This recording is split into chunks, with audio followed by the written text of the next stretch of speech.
What's up, legends? We are back with a bang. Massive episode for you today. I've gone into the creative space, somewhere we love going, and we've gone a lot this year. Luke Dyson, you know him as Dyson Inc. on social media. I may be biased, but I think he is the biggest tattoo artist in Australia. From his realism tattoos, his incredible stories, his incredible shop, and the culture that he has created. He's one of my great mates. He's one of the guys that you just always go to for advice as well. This is such a special podcast. I've been trying to do this for a while. If you guys want to see some incredible tattoos, hear some incredible stories, and just get to know a man that I love, make sure you tune into this episode. Let's go. Welcome back, ladies and gentlemen. Another episode of the Unlaced podcast. As I always say, if you are new here, thank you for turning up. And if you come back again, I absolutely love you. If you guys haven't subscribed to the channel yet, or you haven't followed us, or you haven't left a review, please do so. It's how we grow. We're trying to have a big year this year. And I tell you what, we've gone and got someone in a unique space that we don't always necessarily get on the show. But I am big on the artist space. You guys know that I love creatives. We've had so many creatives on, from comedy to painters to performers to actors to Hollywood directors and so forth over the past couple of years. And this has probably been a podcast a long while in the making with, I'm maybe biased because he's my friend, but I'd say he could be probably the best tattoo artist in the country. And that is my good friend, Luke Dyson from Dyson Inc., from Omnia Tattoo Studio. How are you, brother? Good, mate. Yeah, feeling good. Yeah, bro. It's good to have you here, mate. Yeah. Is this your first podcast? It is my first podcast, and to be honest, I wouldn't have done it with anyone else. I know. The funny thing is we actually have spoken many of times about your studio, Omnia Tattoo, to actually have its own podcast. Yes. And the reason for that is because I kind of want to go into your culture of this tattoo studio before we go into anything. Because I've had a few tattoos from there now, and I've come in there a few times with you after hours, and like people are still there working or having some drinks and stuff. It is an insane, funly culture. Yeah. No, it is good, and I think that's what we take a lot of pride in. You know, when people come in, it's not about getting tattooed. It's actually about having a good time. It's the community and all the people that I know, my network. When I bring everyone together, it's very special. And that's the most important part of my industry, I think. It's almost like you as the leader.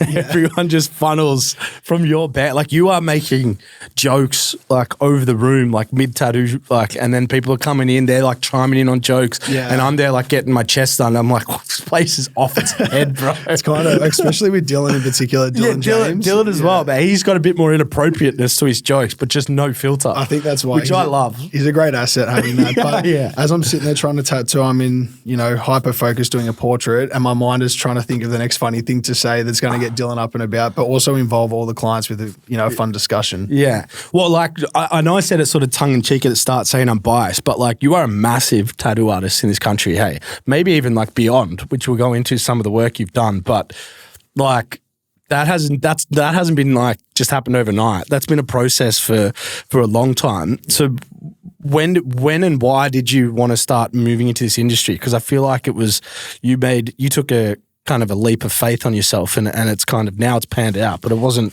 smooth sailing. Yeah, well, October this year will be year 15 tattooing. So damn, how old are you? 31 next week. So you dropped out of school? I was in high school. I was 16 or 17, and I was in my school uniform, went across the road to a tattoo shop in Melton, and I asked to get a tat, and the dude's like, mate, you're not old enough to be a tattoo artist. Sorry, you're not old enough to get a tattoo. Yeah. And then I said to him, all my mates have been tattooed here, and, they're coming in their school uniform and stuff like that. And he's like, I haven't been tattooing anyone underage. And I actually used to make fake IDs. I used to give them to the kids at school. They'd go in there, they'd get tattooed and whatnot. I was using Paint. Remember Paint on Microsoft? Yeah. And he goes, if you can make me a fake ID, he's like, I'll tattoo your whole body for nothing. And I'm like, how about you give me a job?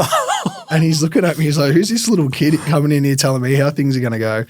And he goes, what do you mean you want a job? He's like, do you have any photos of your work? And I showed him my legs. I practiced all on my legs in my bedroom when I was 16, 17.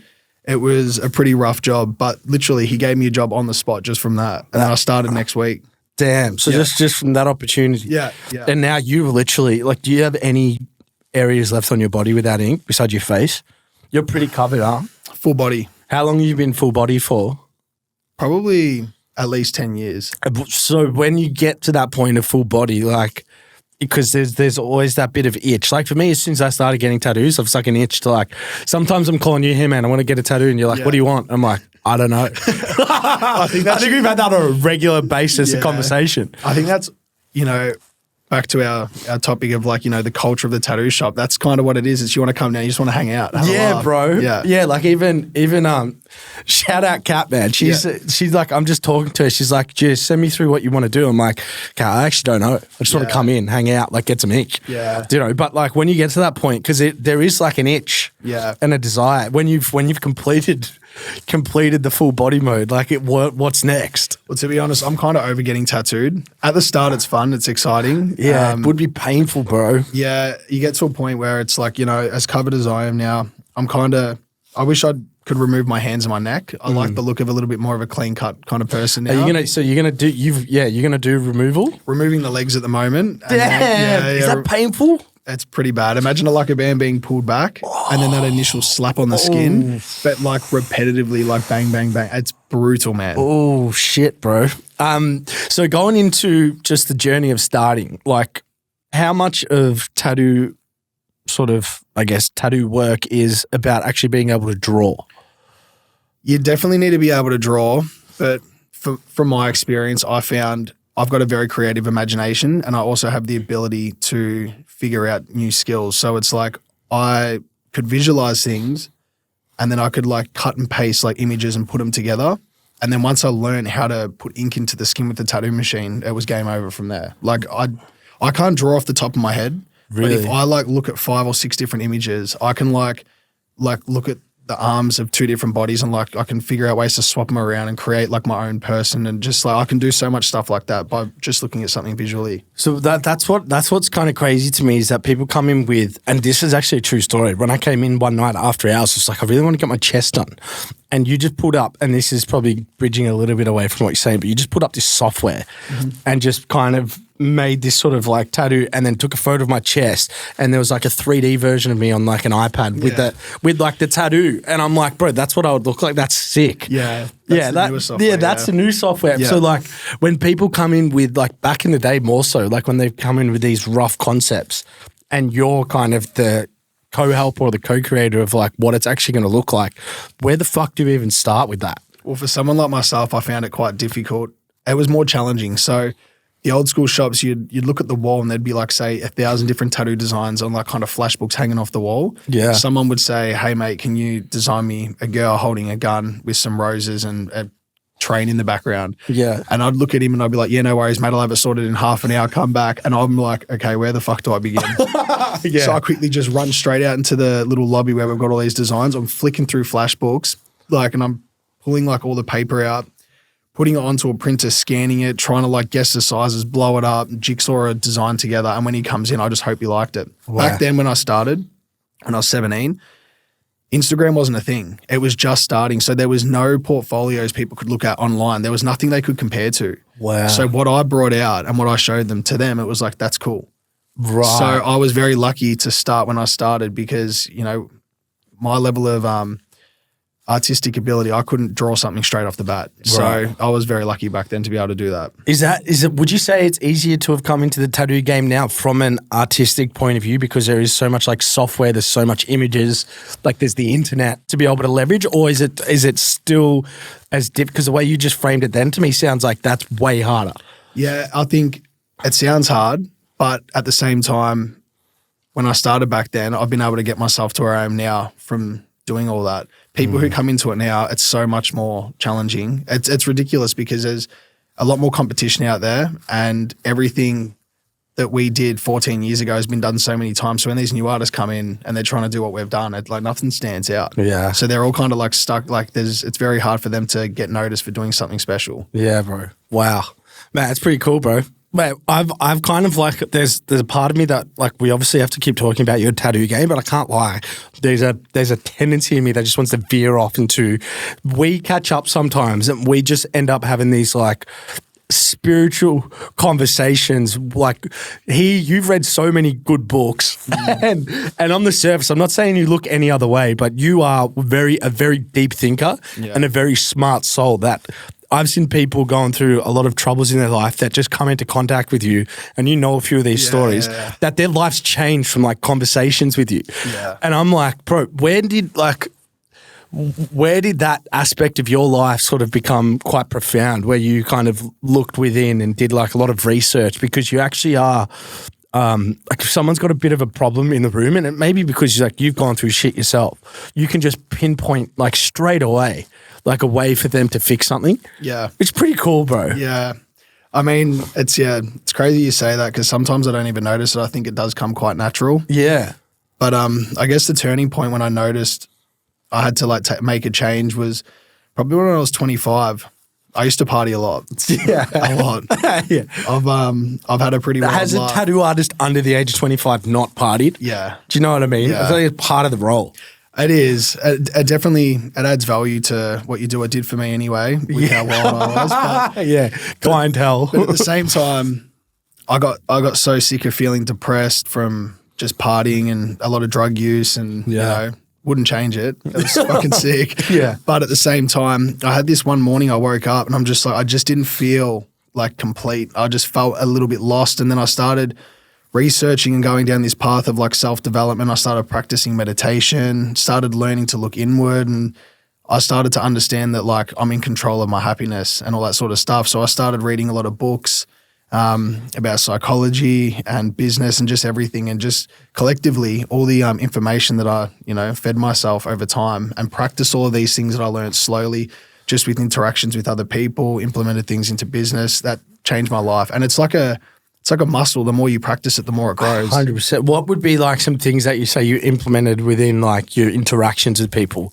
That was sort of like things you picked up from books, things that have helped almost completely change your life and how you operate with your interactions with people. One of the things, I read this book, The Laws of Human Nature, and I noticed sometimes when I'd be dealing with someone who was a little bit more hot-headed, I'd feel this feeling like in my belly when they would kind of like, they would try hurt me, and I could feel it. And I started to understand, like, I used to think like, oh, I'm scared or this and that, but really that's them projecting the way they're feeling inside. So once I learned that like that feeling I'm feeling is coming from that person, changed my whole perspective. So then like someone would try, intimidate me, or, in business, someone would try tell me how the design's going to go or what. And I just was able to just kind of deflect that feeling, and I was able to stay calm and composed in the situation, and I was able to navigate my way with, what my next move would be. And that gave me a lot of control and a lot of confidence within myself. So you just like didn't let other people affect you as much. You stayed in control of yourself. Yeah. Depending on what it is though, like,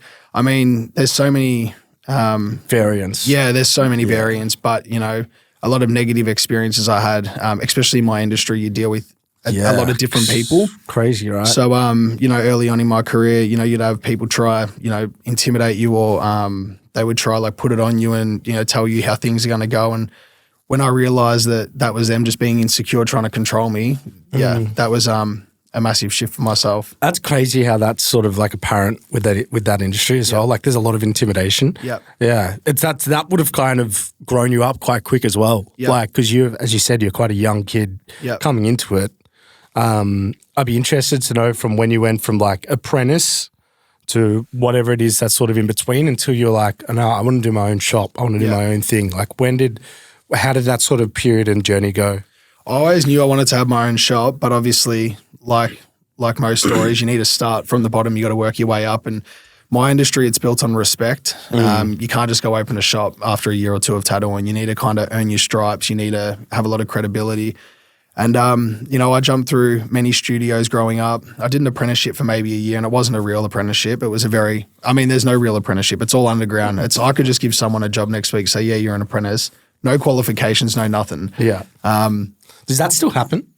Like in the industry? I feel like that's how you start out, right? It's not like abnormal. Yeah, definitely that's how you start out. You got to give someone a pen to start drawing. Yeah, I've got 3 apprentices at the moment, but the apprenticeship is becoming shorter and shorter. People these days don't have the attention span to be able to commit to 2 years of helping out. They're like, mate, I went on YouTube, I looked up how to tattoo, I've tattooed me mate, like I got a portfolio. That's what I did. Like back to what I was telling you earlier. But there was the apprenticeship, and then I started going to a couple of different studios as a junior artist.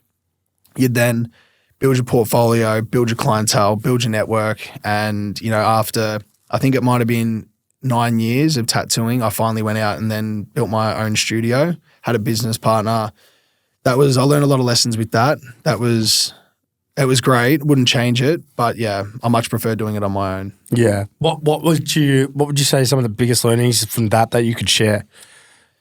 I mean, I went into business with someone who wasn't a tattoo artist. Right. And then when I've got all my tattoo artists and mates who work with me, it's a bit of a different flow. Yeah, like you've got me, the artist, who I can understand what it's like to be an artist. We don't like pressure. We don't like being told what to do. Tattoo artists are like gypsies, man. It's like you don't tell them what to do. That kind of sums up your freaking the energy in the room. Yeah. It's like a gypsy culture. Yeah, it is weird. Yeah, it's quite electric, bro. It is. It's fun. I can't underestimate that anymore in this podcast. Yeah. And then with my old business partner, obviously he come from a different background. So a lot of tattoo artists, when you've got, say, someone who comes from a trade background, they're used to a lot of tradies, it's a little bit more, I guess, from my understanding, a little bit more aggressive. They're on the tools. It's a lot of testosterone, a lot of men. They're just like, come on, get this done, this, that, like a lot of pressure. So when you got someone from that industry coming into our industry and they're it's just natural to them to try put that kind of pressure on the workers. Yeah. That's where the staff are kind of like, I don't really like being told what to do. So I'm like the good cop, he's the bad cop. Yeah, that's so true.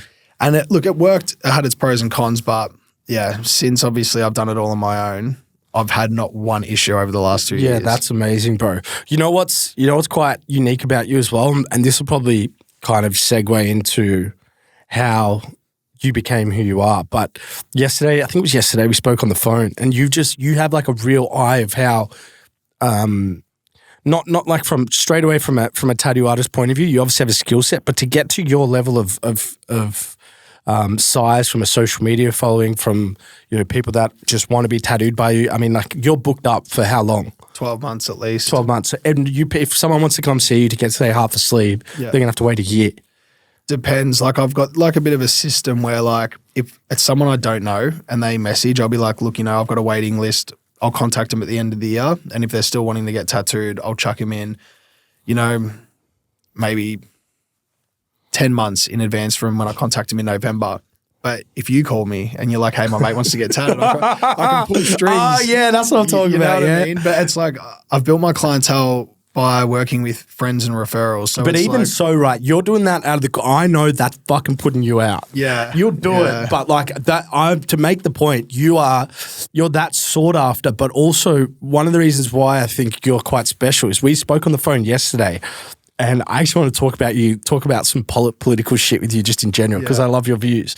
But someone was tattooing someone's leg or shoulder or something with Donald Trump getting shot. Yes. And you were saying to me, it's like, bro, if he gets this done within the next 5 hours and gets his post out within the next 10 hours, he'll get 10,000 followers from it.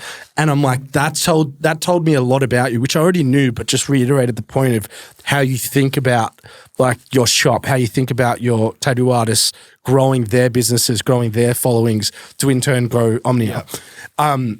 Like, that's a pretty like crazy way to have to view the world, isn't it? Like, get this done, get this out, because everyone's going to love it. Everyone's going to reshare a photo of Donald Trump getting shot. Well, it's because it's trending right now.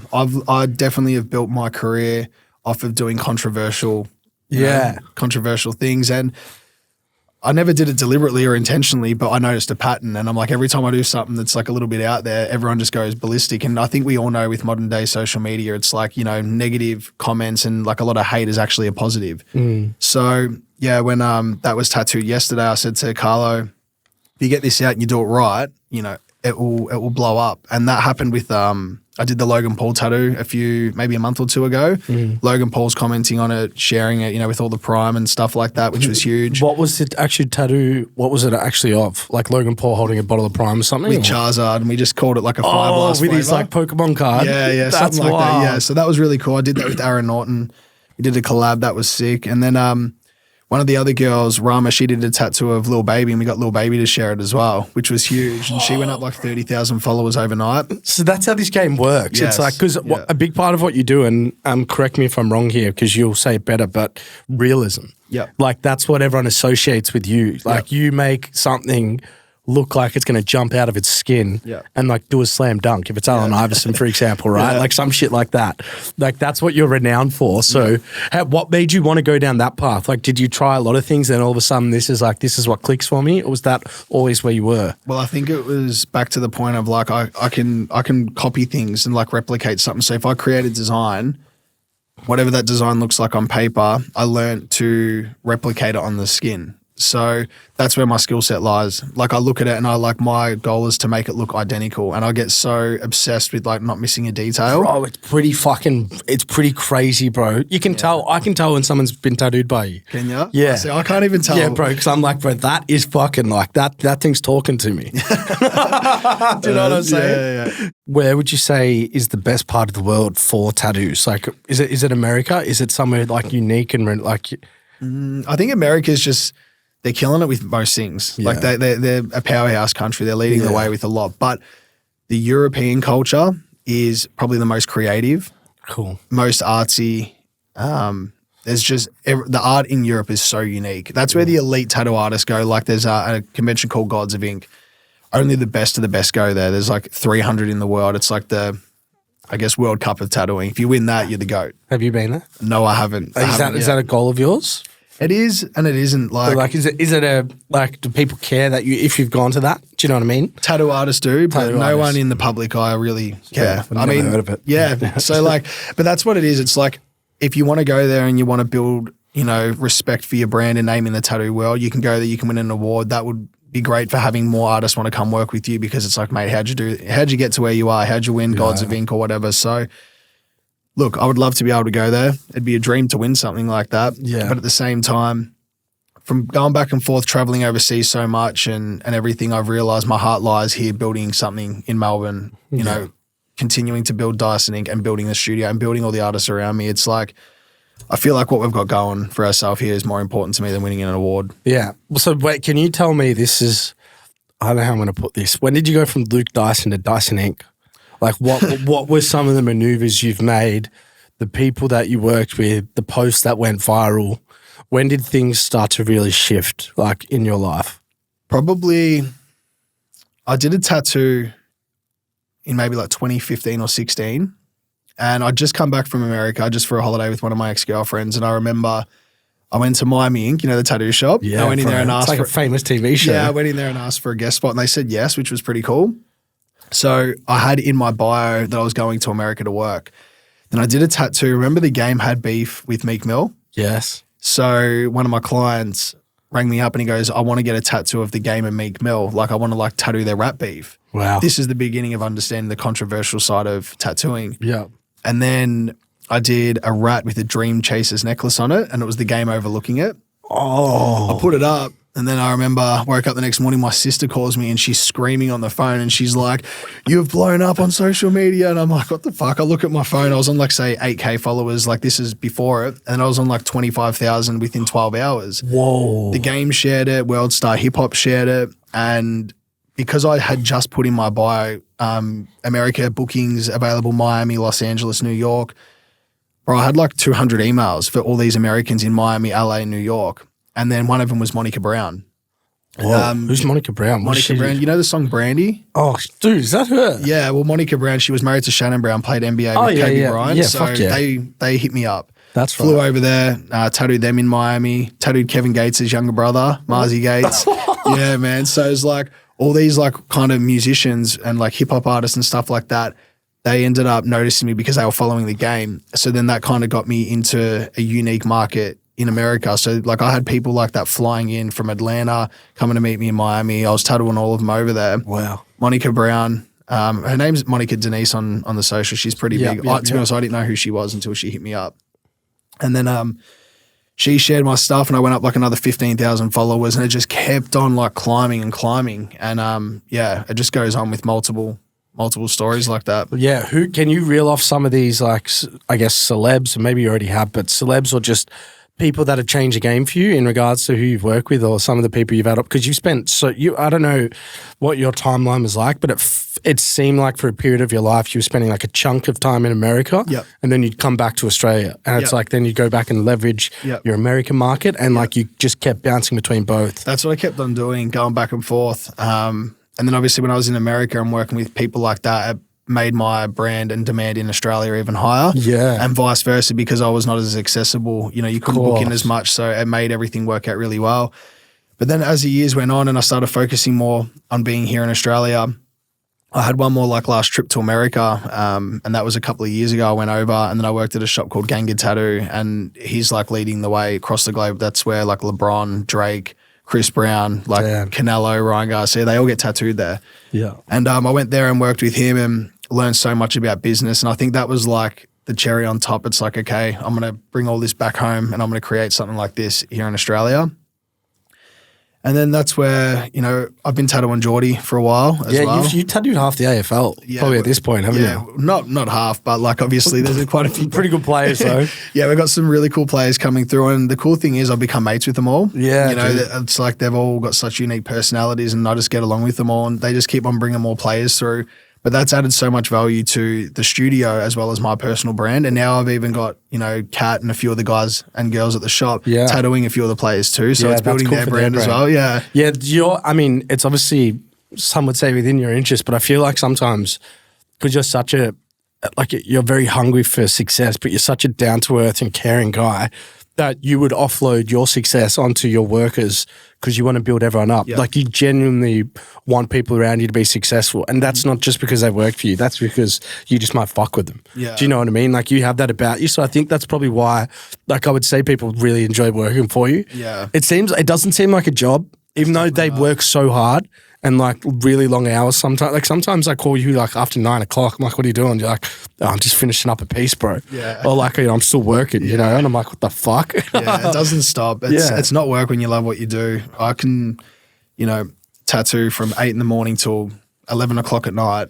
and have no issue at all. Like I do that most weeks. Yeah. Like not 8 till 11, but like I'm there at the studio from 8 till 11. I might be tattooing for maybe 12 hours, but in between it's like making sure the staff are all good, you know, running the actual business and all that. There's a lot involved. But because it's not work, I literally do my hobby for a living every day. Yeah, it's pretty cool, bro. Yeah. Like pretty lucky. What are some pieces that you look back on that you've done that you think of like maybe you're most proud of for different reasons? Like could be because of the actual quality of work or because of like bang, that just absolutely exploded on social media. Like what would be some of those things that stand out to you about your sort of, you know, relatively decent time career so far? Well, there's a portrait I did recently of one of my friends, Jo, the motorbike rider. Oh, yeah. Who Rest passed in away. peace, man. Yeah, he's a legend. That was so sad, bro. Yeah, it was. But doing that piece for him and like his brother Ryan, who's one of my mates, he asked me to do it. It was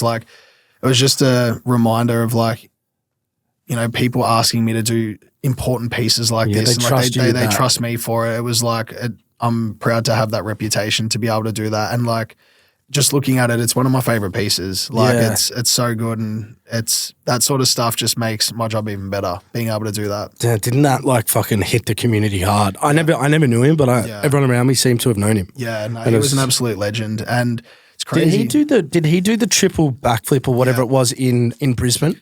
When it was at Suncorp, or I don't know, but he attempted, was that him? The triple backflip, yeah. Yeah, bro, that was, I saw that. I was like, bro. Yeah, he's wild, man. Yeah, they are crazy, man. They are something else, those guys. I saw them live in Melbourne with Geordie. And like, just speaking to them, they're just like, before they go out, they're like having a laugh, cracking jokes, and they're like flipping in the air. And I'm like, wow, bro. They are crazy. It's actually a pretty funny story how I met him. So I was 20, 21, and he was probably 18 years old. And I got a friend called Brody Markham. He grew up in Melton, and these boys, they all rode for Freestyle Kings. They were over in China, like doing all these shows. And they hit me up. They're like, do you want to come over to China and work? Because they were like doing shows every night and they're doing nothing during the day. So they flew me over and I was tattooing all the motorbike riders in their apartments in like the ghetto in China. What? Yeah, it was pretty crazy. So I did like 3 months over there tattooing them all. And I met Jo, and he was wild, and just all their stories, like every night, you know, we'd go out after they've done their show and they're just like loose, just getting drunk. One night we're at a club and like, you know, there's all these big drapes hanging from the roof and they're all pissed and jail and all that. They're grabbing, hanging off of them and they're just pulling the drapes down. We got chased out of a club with these like kendo sticks and it's just like, you know, they're wild boys, man. Damn, bro. Yeah, that's pretty. It just makes me think, actually, but where's some of the weirdest places you have tattooed? Like, have you done some weird shit over your time? Yeah. If you've done some pretty cool shit, I assume you've done some pretty weird shit too. Yeah, I've tattooed in Gili Island under the influence doing the, you know, the little bamboo tats. Oh, yeah, I do know I was them. doing the traditional bamboo tats. I did that in Thailand as well. I went to Mexico City one time and then some dude called me up or messaged me and he's like, hey, I actually seen that you tattooed the Freestyle Kings in China. I was a motorbike rider in Mexico. He's like, my dad has a shop. He's like, we'll come pick you up. Can you tattoo me? I was like, no dramas. And then I just like went down to the bottom of my hotel. This guy rocks up in a car, jump in. They've literally got a loaded like revolver in the middle of the car. And I'm just sitting there like, what the hell have I got myself into? And they just like got a gun just sitting there. But anyway, they drive me to this tattoo shop and I'm like, you're in Mexico City by myself, just like said, bro, that is 100%. At that point in time, I'm 100% thinking I'm dead. Yeah, no, that's exactly what I was like. 80,000 murders in like a year there in Mexico City. That's what I was thinking. But at the same time, I trusted, you know, that I'd be fine. This guy wanted to tat, you know what I mean? Wild, bro. So anyway, yeah, I went to the shop, tattooed him, and then they went and dropped me off. And I'm just like, how the hell does like my career find me in positions like this? You know what I mean? Like I'm on I wasn't even on a working holiday, so I was just on a holiday. And then I'm over here getting hit up to go work in a shop by some random dude. And he's just picking me up and there's a gun in the car. I'm like, what the fuck is going on? Dude, that's fucking wild, bro. Hey guys, just a quick pause in this episode to compliment our partners of the show. You guys know that I've been sponsored and supported by Dabble, the gambling agency, for a while now. This place has a special place in my heart because it is like the social network of gambling. You can follow superstars of the game, copy their bets. You might not know so much about a certain sport, but you can copy someone who does and increase your chances of winning some money. Obviously, if you're not a gambler, please only bet what you can and are willing to lose. Please dabble safely, gamble responsibly, as we always say. Just so you guys know, this year I've been taking over the streaming space at Dabble every Wednesday night from 7 to 8 p.m. Jake's Take is live. It is the wild, wild west of streaming. There's not too many sporting agencies or gambling agencies out there doing what we do. We put on a few bets throughout the show. We get some guests on. We have a lot of fun. It's all within the Dabble app. If you guys want to jump on board, the link is in the bio. Let's get back into the episode. It's crazy when I think about the tattoo industry, and there's like and we've spoken about this before, but I'd love you to break it down for us. It's like the kind of connection between sport, music, and tattoos. Yeah. And like not just in work, but just in the cultures across all three formats of that sort of craft. Like it's pretty unique, that, isn't it? I don't know what sort of opened that door for tattoos to be so important and intertwined to both, particularly like sport. I mean, it's music, it's all over. Yeah. It's all over musicians. But that in itself to me is really cool. Yeah. Well, I think Allen Iverson was. I was going to say, isn't Iverson, like, is he the first dude for that? He brought gangster to the NBA with like his swag, the fashion, but then also the tattoos. And obviously with AFL, you know, you had Swanee and a few other players who just started getting tattooed. They made tattoos look cool as well. So there's just certain people in different sports and different cultures that put it on the map. Yeah. And then it all blends together. Yeah. Isn't that crazy? It's like Swanee. I think Swanee probably not a guy that has idols, but like he loved AI. Yeah. He fucking loved him. That's crazy. Isn't that funny? You just said that. He's the first of that. He'll love that. Yeah. AI was dope. I mean, have you worked with like musicians from a local point of view or from an overseas point of view? I know you mentioned a couple. Well, HB. Oh, HP boys. Yeah, tattooed them. Shout out them, man. Legends, yeah. So we did a piece on them, me, Dylan, Bree, tattooed their crew, which was cool. Musicians, who else? Obviously Monica, the one from America, the R&B was that like a big time, was that a big change for you? Was that like a game changer working with her? Or is it not so much working with like big time celebs? Is it more the actual quality of your work and the timeline of some of the political moves that might be happening in the world that go out, that get you sort of viral and big? Oh, it's all of it all together. Like it all works. But yeah, tattooing Monica was a different experience. I got like this big email and it was like, had this US like declaration thing, like a privacy statement. Like I wasn't able to have my phone when she rocked up. It was full like an underground private like kind of meeting. And that was wild. How many followers are you on now? I'm trying to I've asked you this a couple of times, but I feel like there's got to be a post that you've done that's changed the game because you're on over 100 and something K. Yeah. Or are you just consistent with your high quality posts? I don't post as much anymore. When I do post, it's like I kind of save up my content and I only release the best of the best. Like if you're posting too much and you're just putting average stuff out there, there's no value in it. But the one look that how real some of your work is, bro. Like that is insane to me. This is what I mean. Like, the JO one's crazy. Like I'm sure people will see some of the clips that go out, or like if you guys are watching or listening to this, definitely go on our social media pages because there'll be some clips where you can see Dyson's work or follow Dyson to have a look at it. But man, it is so real. Oh, Spanian, bro. Yeah, that was cool. Fuck, bro. What are you talking about? You're reeling off some name. You've literally tattooed the biggest YouTuber in the country. Yeah, he was great to have. Bro, what? Yeah, can we talk about Spanian, man? That guy is unbelievable, bro. Yeah. I'm so in awe of him as a creator because of how he is so widely loved, but at the same time, he doesn't give a fuck of what people think. Yeah. Usually when people have that I don't give a fuck attitude to certain situations, they rub people up the wrong way. Yeah. It's very hard. He doesn't seem to have done that. Well, I mean, at the start, he had a little bit of hate, I guess, but now it's like everyone's in love with him. He's shown everyone that just being real. Do you watch his content? I have seen some of it, not all of it though. Yeah. So did you kind of get the I guess the popularity behind him when he was coming into the studio? I understood it, yeah. And I think it just timed perfectly. Like when he was doing a hood tour in Melbourne, hit us up, come in. It worked out so well. What was he like? He was super chill, super humble. Like he was so polite when he come in. Adelaide. Adelaide. He speaks in Pig Latin. Yeah. Can you speak Pig Latin? I mean, at the shop when we're fucking around a little bit, I definitely take the piss with it. Yeah, I dabble. Sometimes I don't get it off right. Yeah. But it's still pretty funny, man. Bro, when I was 15, when I lived at the AIS, there was a group of 30 of us moved there, but 17 were from Sydney.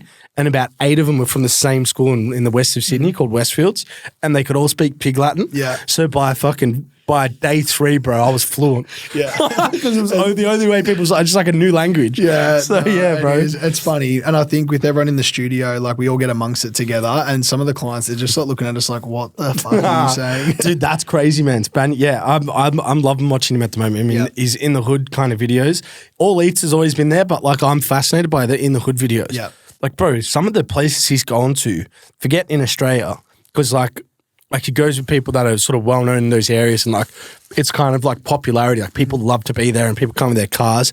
But some of the places he's gone to, outside of the country, where I feel I don't know if he knows the people he's with. Yeah. I'm bro, he's got so much balls, bro. Yeah, I think that's where the beauty lies, just going overseas and just going into the unknown. Fucking rolling the dice, bro. Yeah. Some of these places you cannot advise people to go through there. No, I think he's a legend for doing that, and that's why his brand has blown up so much because it's all authentic. Yeah. And you can just see that he has no fear. Yeah. Well, this is actually a good segue into this, but the one thing I actually learned about him, he's never been into a nightclub. He's never been to a party. Really? Yeah, because he did time through all his younger years, and then obviously by the time he'd come out, I don't know if that was the safest thing for him to go back and do. So he's actually never experienced it. He said that in a video. Isn't that crazy? Yeah, the biggest content creator in the world is never really done a few normal things that everyone does through their upbringing because of his upbringing. Yeah, that's crazy because I feel man, that's it's molded me with who I am, experiencing all of that. You know what I mean? Have you had to go into, because we've spoken about a bit about your work, but just you as a person, you're probably one of the best dudes I know, and you the way you connect with people. Everyone has you're just so, as you always say to me, everything's Gucci, bro. You're very your life could be going like this, but you're always like this. You're always quite centered, but I feel you've got to go through some shit to get to that point. Do you know what I mean? When did you feel you were kind of spiraling or in your life where, maybe personal choices and personal habits were affecting your sort of craft and your growth in life? Because the reason I'm building into this because you've been sober for almost a year. So that's why I want to just kind of build this story because it's pretty cool. Yeah. I think when I was 25 or 26 and I was partying quite hard, I'd go on benders from Friday to Monday and not stop. It was mad. Just roll straight to work? Yeah, I would. No, I'd get to bed at 2 in the morning. I'd get to bed and I'd still get a good sleep in. It wouldn't get in the way of my quality of work. Yeah. I'd still be able to push get away through. with it? Well, I mean, I think it was more so the way I was with my client. Like I might not have had all the energy and I wasn't able to like provide a good day. Like I'd sit there and work, but I'd be silent. And that's not who I like to be. I like to be someone who's up and about. I love to have a good conversation with my client because everyone that I work with, and because most of them are referrals from friends, I end up becoming friends with them all. And it's like I end up building good relationships with them. And I can't do that if I'm fried. Yeah. You know what I mean? So true. I knew that I had something special going for myself with, you know, my tattooing and like the way I kind of see business and all that. And I knew if I want to get to the next level of success, I have to cut it all out. And it was a journey. Like it was like, you know, as soon as I decided when I was 26, I'm now 31. It took me 5 years of trying to commit to the idea of not partying anymore. That's how long it took. Yeah. You know, it doesn't happen overnight. What would you say? Like, can you explain? Because I feel like it's a big thing in society, and it's like, as we know, it's shit that I've gone through, particularly post football. It's like, man, destructive decisions that don't seem so destructive at the time, but they turn into destruction. And it's like you're at a point in life where you've got things on the go for you, or you want to achieve stuff. But sometimes, like bad habits, it doesn't necessarily have to be partying. It can be other things. Right? Everyone's got a vice.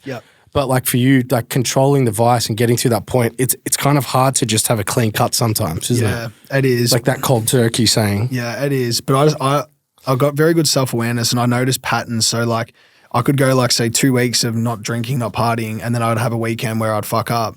And then I'd notice that week I'd have a lot of negative things happen with work. And then if I'd go say 2 months of not drinking, just I had so much abundance of good things coming into my life with like opportunities, like the ideas clients were coming in with like all their tattoo ideas they wanted to get. And it was like, I noticed when I'm focused on work, focused on myself, focusing, you know, going inward, not running away from stress and trying to consume and, you know, whatever it is you may be dealing with.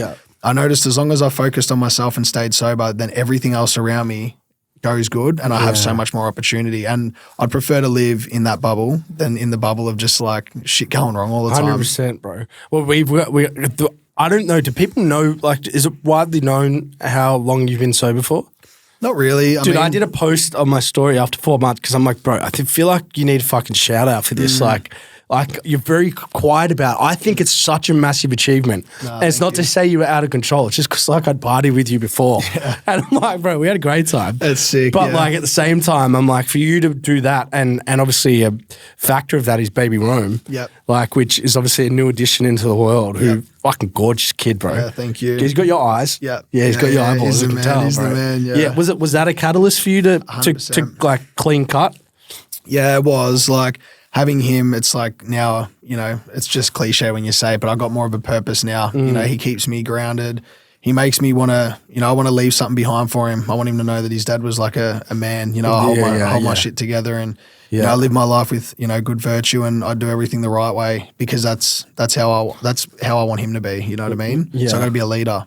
Can you kind of touched on it a little bit, but can you just tell me the biggest, and I'm actually interested in from my own personal views as well, the biggest difference for you after a period of time being sober versus a guy that works hard and occasionally will go out and have a great time?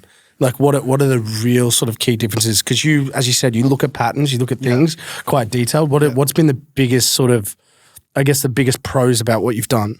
Well, just because I'm so consistent with my rest and I'm able to channel all my energy into, you know, running and structuring my business, like I've got my finger on the pulse in every aspect of my life. You know, finances, my creative flow, my training, just all the time and energy I can give to all my team and all my friends at work. Just I've got a perfect balance, even the time that I give to my son, like everything gets an even amount of love and that makes me feel good because I know I'm not missing out on anything. When obviously, you know, I'm losing sleep from having a big weekend and stuff, then you start to lack with everything and, you know, you might not be giving yourself the right amount of time. Then if I'm not giving myself the right amount of time, then I'm not training, then I'm not like obviously able to spend time with my son and be present because I'm thinking about the things I should be doing.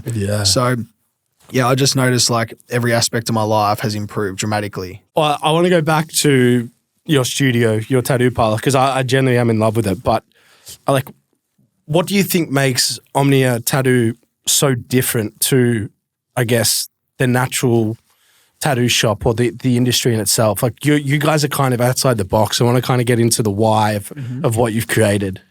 Well, the reason why I set it up the way I did, I wanted something that represents my personal brand for starters. Like, you know, I've worked hard and I want a studio and a space where people can come in and it's like, this is beautiful. Yeah. But then I also wanted to have something that's like a lot more along the lines of a clean cut studio. I didn't want it to be like the old school grungy kind of tattoo shop because that's been and gone in my opinion, you know, not for some, but just, you know, more sleek, open, elegant, just simplicity, you know, like it's more of a gallery with our paintings. It just feels nice when you're in there. We've got like the views of all Port Melbourne and the city because it's like a penthouse. It's a luxurious place, bro. Yes. Yeah, you've got music popping, you've got conversation vibes, you've got people creating tattoos, you've got people doing back jobs. Like it's all interconnected as well. It's really unique. That's what I wanted. I used to go to like nice restaurants and I'd pay attention to the music that they would listen to or that they would play. And it's like this uplifting music. So I play that in the shop. Yeah, and no, you've gone one further. Didn't you have scent? Yeah, the scent of like nice hotels. This is the level of yeah, bro. I go there, I'm like, what's this smell? It's like, yeah, you got it from a hotel and you brought it into the shop. Miami, yeah, so that's wild, bro. That's the level of that tells me something, bro. Yeah, so I'd do that and like create something where it's like, you know, you come in and you can smell the people who are, you know, travel the world and go to nice hotels. They're coming into my shop and there's like association with like bougie hotels mixed with, you know, the beautiful fit out, mixed with the quality of work and mixed with the atmosphere and the community that we provide. It's like we've covered all aspects of it. And that's what I take pride in because that's ultimately what people want to come back for. Yeah. And how have you structured the business? Like because you've got quite a few people working for you and it's like they're almost like they look at you as their boss, but it's almost like you're their best mate as well. Like, can you explain just how you've structured the business, how you support all the workers as well? Because like I get my tats done by Kat. Yep. Who's, you know, how long has she been with you for now? 4 years 4 years, yeah. So I'm not even like, you're my mate, but I'm going to like see other people around you because they're all incredible. Yeah. Well, we have different, like, I guess, structures. We've got the apprentice program. So I tried to write out a program that was going to give the apprentice or any apprentice a great opportunity to learn a little bit of the history and a little bit of the modern ways of tattooing. And they can also like implement, you know, practice and strategies for them to learn their style. So by the time they start to tattoo, they can figure out who they're going to be as an artist before they start. So we've got a really cool apprentice program at Omnia. Then we also have, like, I've taken on a couple of people who wanted to tighten up their skills. So I've tried to allow space for a few people who have worked in previous studios that might not have felt like they've been able to level up. And then I take pride in like trying to teach them and, you know, fine tune a few things. Because a lot of artists, once they start, they find that they get stuck with like progressing and it's because they're bad habits that they start to develop. So I teach how to break them habits and how to move forward and like grow from there.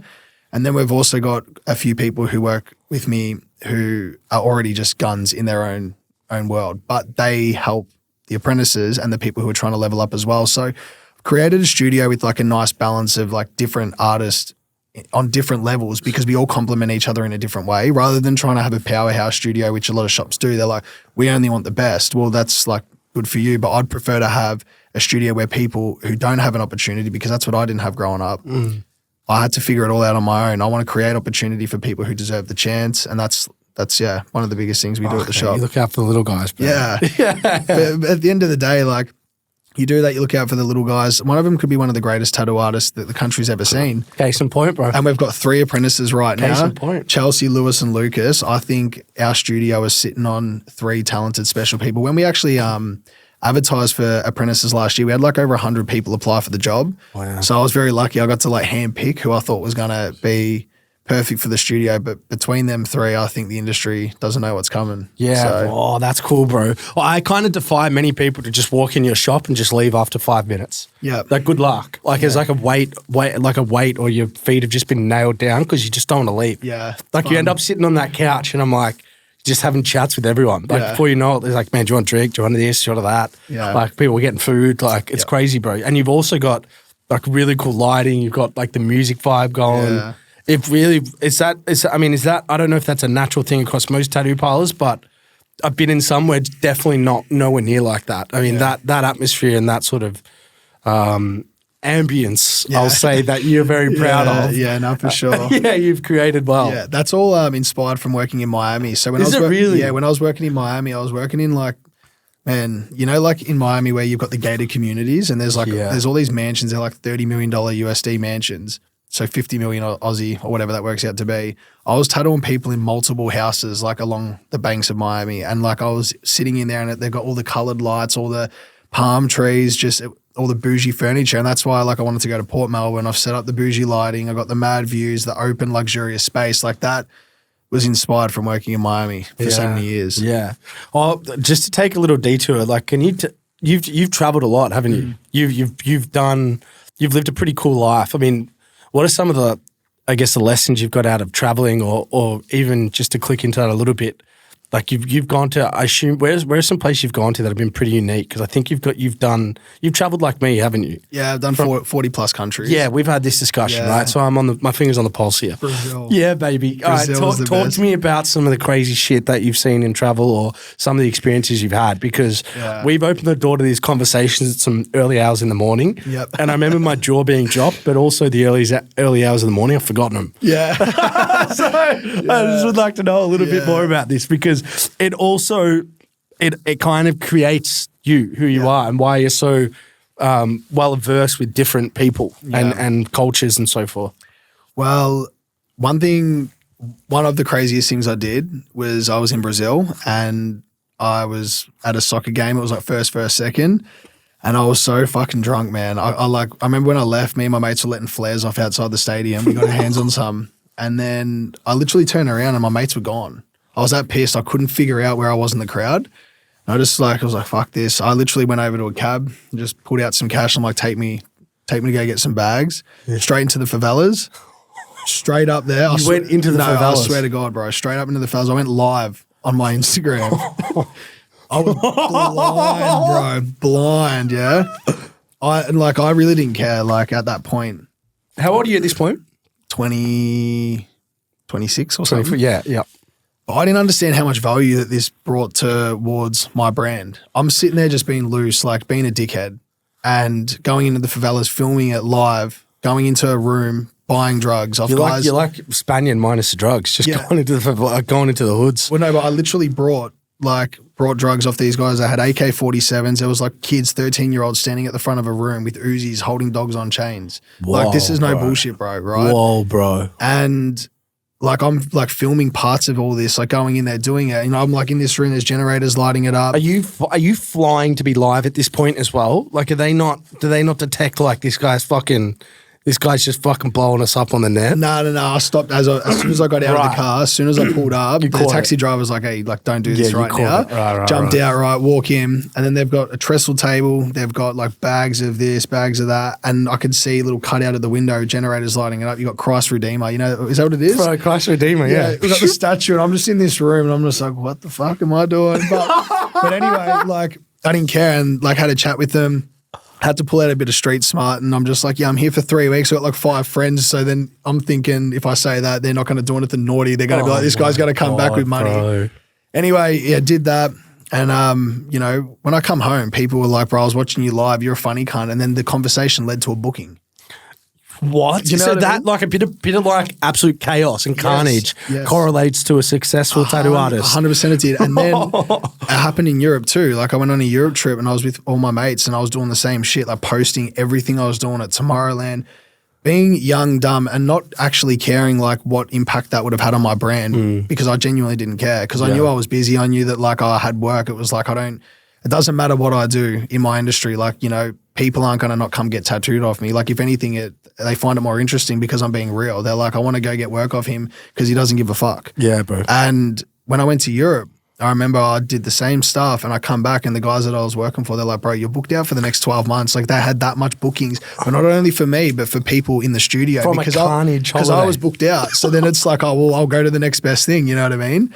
It's crazy, man. Bro? So yeah. How do you make sense of that? Like, what is that? How does that make sense? To be honest, I don't know. But I think it all just comes down to just like being real and not caring. And it's like not needing, like not saying that I don't need the work, but like I wasn't looking for it. I was just being me and people found that interesting because some people want that for themselves. They want to feel that same feeling. You know what I mean? Yeah. So.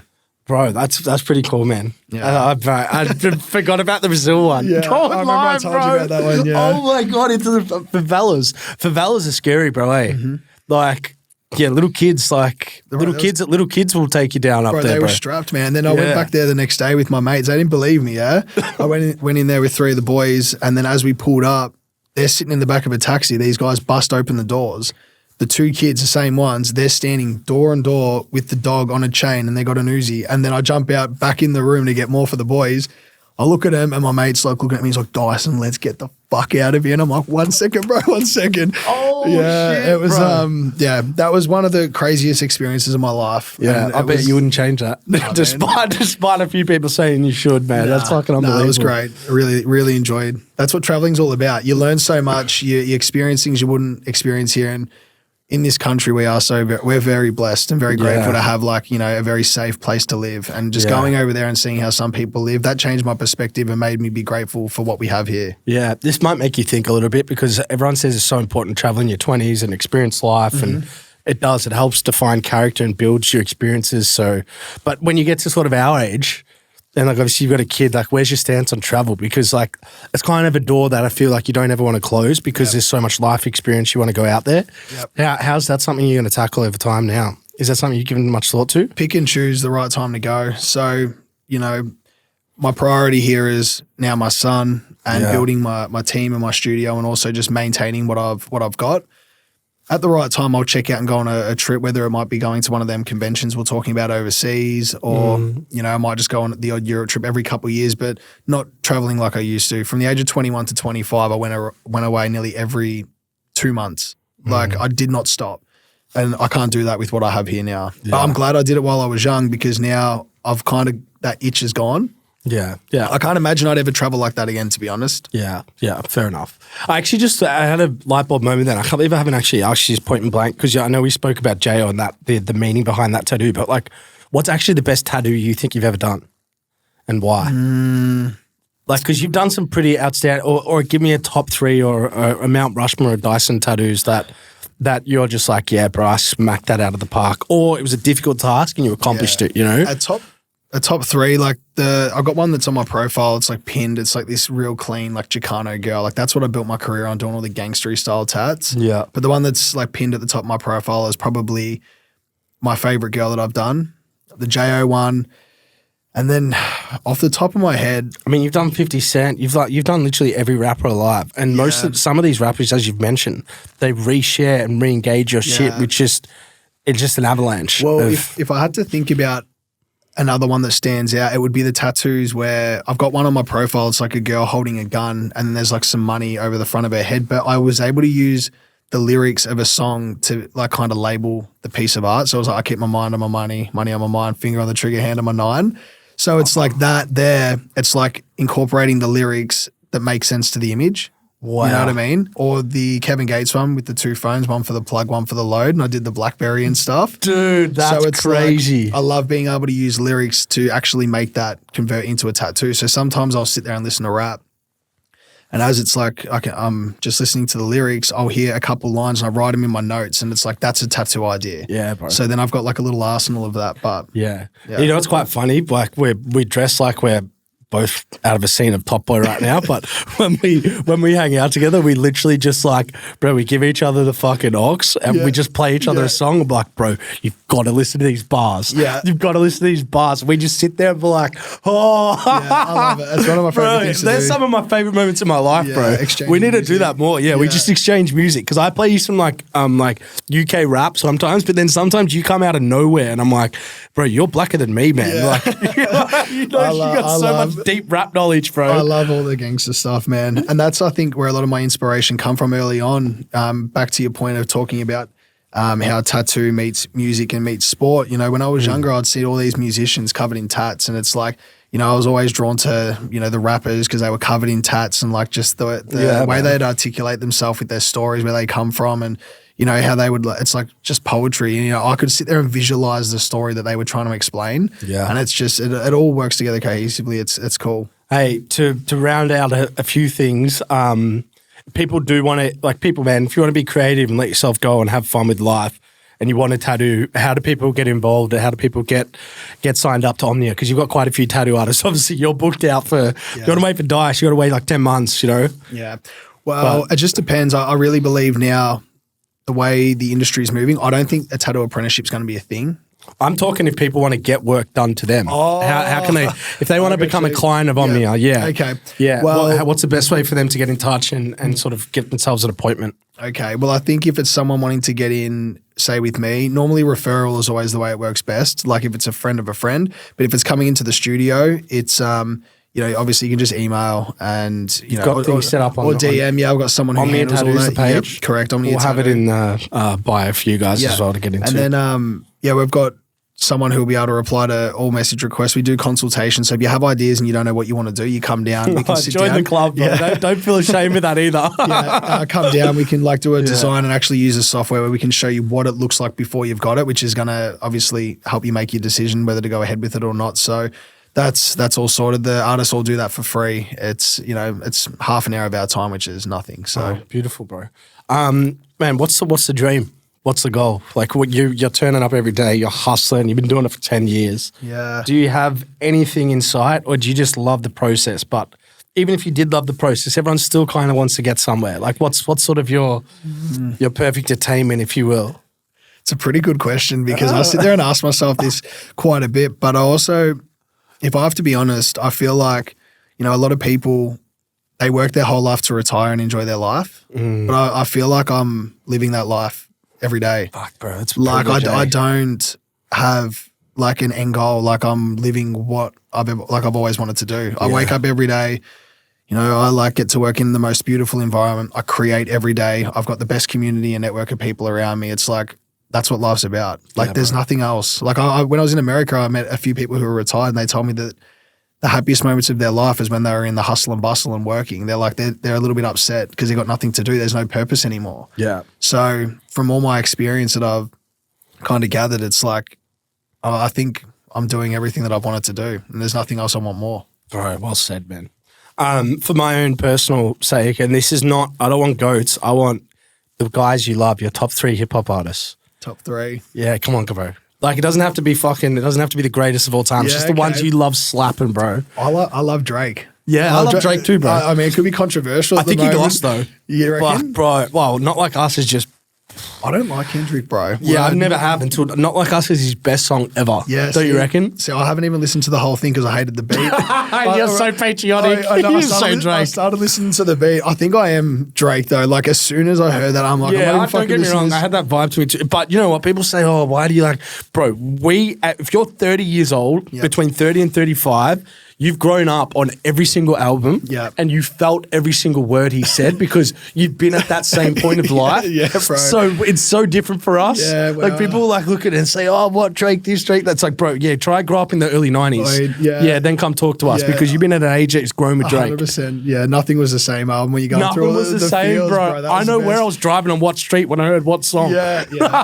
Drake 100% would be my number one because I love how he stayed at the top. He's found ways to be different and, he's smart. He's a smart man with business and everything. But 50 Cent, I love 50. He's a businessman, but like he pulled the pin with his music at the right time and kept himself at a stage where you can't knock him down. Like going to, like let's say Eminem right now, he was great, but what he's doing now, his albums, in my opinion, he's like going down and dipping. But 50 withdrew his music, stopped when he was at the top, and then he started focusing on something else. So you can't knock him down. Like he's always going to have that status of being the man. Yeah. That's my opinion. Do you know what? I don't know if it was you that I spoke to about it because like people were asking like, oh, 50 you'd fallen off. It's like, well, yeah, Drake's just this generation. But he's like, you go to people that were like in the early 2000s in college and say, who's the greatest rapper of all time? They're the ones listening to Get Rich or Die Trying. Yeah. Like they fuck with 50. Yeah, 50 is a man. And probably number 3 will be Nipsey.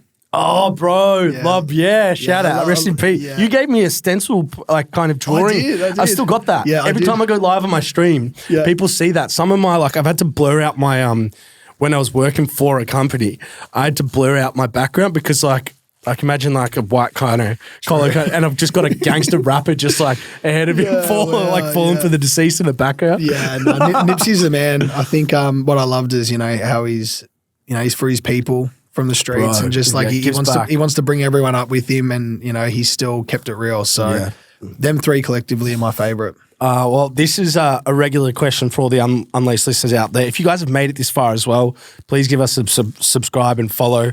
If you love creative pieces, if you love tattoo, you love ink, check out Dyson's page. Get to Omnia Tattoo Parlor, bro. It's just an experience in itself, and trust me, you'll leave with a piece that you're really happy with. If you are thinking about it, take the jump. Trust me, I've done it a few times now, and I absolutely have zero regrets. But you're gonna love this question because we get a different answer every time, right? And I'm gonna frame it this way for you: from going from Luke Dyson to Dyson Inc., we kind of attest 3 key traits to like people successful in business or athletes, and you need all 3, but I kind of just want the one that you've lent on the most, and it's out of resilience, drive, and ambition. Like without one of those, you probably wouldn't have made it as far as you have. But which one have you sort of relied on the most and required the most throughout your journey? Probably ambition. I've literally got it tattooed under my neck. Oh, bro, that's gangster. Yeah, straight under the jaw. I should have known you should have one of those words tattooed on you. Yeah, ambition for sure. So that's the one. I think, do you know what? I've spoke about this before. I think ambition comes first with that question.